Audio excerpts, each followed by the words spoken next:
जब आप addition of fraction बनाते हैं तो आप स्टूडेंट्स इसे सॉल्व करने में काफ़ी टाइम ले लेते हैं। तो आइए सीखें कि जब आप एडिशन ऑफ फ्रैक्शन बना रहे हैं तो उस टाइम में कहाँ पे आपको ध्यान देना है, अटेंशन देना है कि आपका टाइम ज़्यादा नहीं लगे। मैं इस वीडियो में आपको ये नहीं सिखाने जा रहा हूँ कि एडिशन ऑफ फ्रैक्शन कैसे बनता है, बल्कि ये बताने जा रहा हूँ कि उसे बनाने में आप अपना टाइम कैसे बचाएं। आइए सीखें। तो जैसे देखिए, मान लीजिए कि आपको 1/13 प्लस 1/65 प्लस 1/91 का आपको बनाना है एडिशन। ओके, तो इसके लिए सबसे पहले क्या करेंगे, 13, 65 और 91 का एलसीएम फाइंड आउट करेंगे। एलसीएम, ठीक है, किसका? तो 13, 65 एंड 91 का, ठीक है। तो जब आप इसका एलसीएम निकालेंगे तो यहां पे लिखेंगे 13, तो 13 1 का 13, 13 5 का 65, 13 7 का 91। तो एलसीएम क्या हुआ? 13, 5 और 7 इक्वल टू 455, राइट। अब हम फाइंड आउट करने जा रहे हैं 1/13 प्लस 1/65 प्लस 1/91, ठीक है। तो यहां पर हम देखिए, अब यहीं पर आपको समझना है, यहां पे एलसीएम क्या आया? एलसीएम आया 455।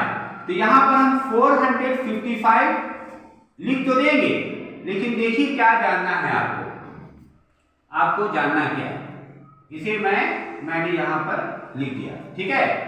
अब यहां पर देखिए 13 का टेबल आपको पढ़ना है इतनी बार कि 455 आ जाए।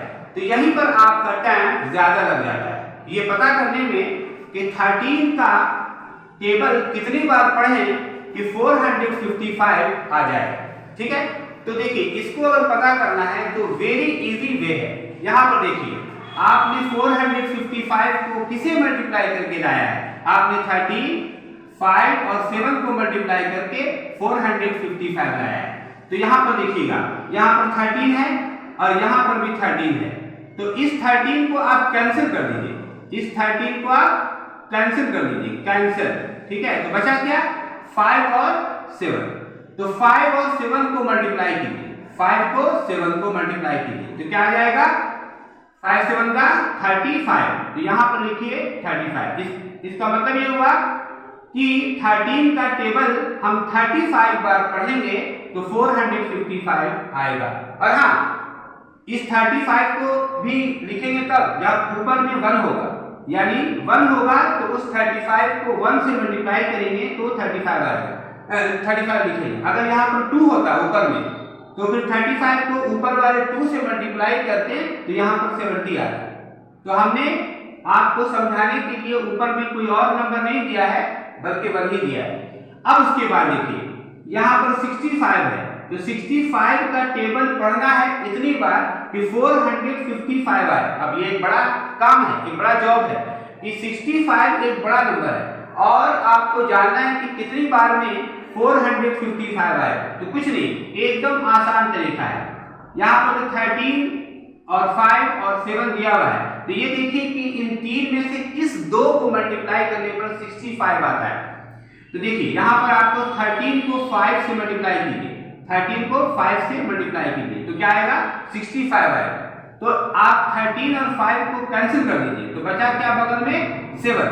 इसका मतलब कि 65 को 7 बार में मल्टीप्लाई कीजिएगा तो 455 आएगा। फिर उस 7 को इस 1 से मल्टीप्लाई कीजिए तो 7 लिखिए। देखा कितना आसान तरीका है।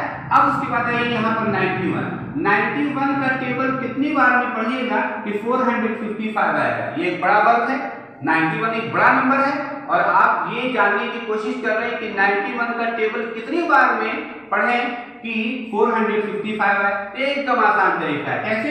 आप देखिए कि इन तीनों में किसको मल्टीप्लाई करने पर 91 आता है। ठीक है। तो आप देखेंगे 13 को और 7 को, 13 को और 7 को मल्टीप्लाई करेंगे तो 91 आएगा। तो इसका मतलब कि 13 और 7 आप कैंसिल कर दीजिए तो क्या बचा, सिर्फ 5 बचा। तो इस 5 को आप 1 से मल्टीप्लाई कीजिए तो यहाँ पर 5 आएगा, समझा। और अब इसकी क्या कीजिए, 35, 7 और 5 ऐड कर दीजिए तो 47 आएगा और नीचे में 455 आएगा। इस तरह से आप मालूम कर सकते हैं कि इस तरह से अपना टाइम बचा सकते हैं एलसीएम को बनाने के टाइम में। तो आई होप कि आप समझ गए होंगे कि एलसीएम बनाने के टाइम में अपने वक्त को कैसे बचाया जाए। Okay, alright.